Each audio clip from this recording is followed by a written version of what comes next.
City হাটে সবথেকে বিশাল গরু।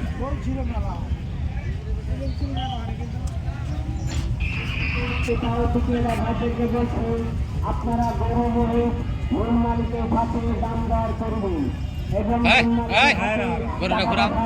করবেন, তারপরে খাওয়ানো করবেন।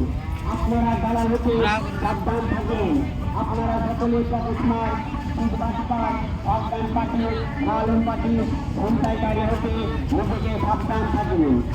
আমি পাশে টোকালা ভাইদেরকে বলছি, আপনারা গরুর মহিষ বাঁধার পর ফাঁকা জায়গা থাকলে অন্যদেরকে বাঁধার সুযোগ করে দেবেন। আপনারা গরু মহিষ ভালোভাবে দেখে নেবেন। লেজ কাটা, চামড়া কাটা, ভাঙা, পা ভাঙা, কোনো রকম খোঁচা থাকে না, তারপর দাম করবেন। দাম দর হয়ে গেলে অবশ্যই আপনাকে নিতে হবে। আপনাদের গরু মহিষ নিজ নিজ যোগাযোগ রাখবেন, নতুন লোকের কাছে রাখবেন, যাতে হারে না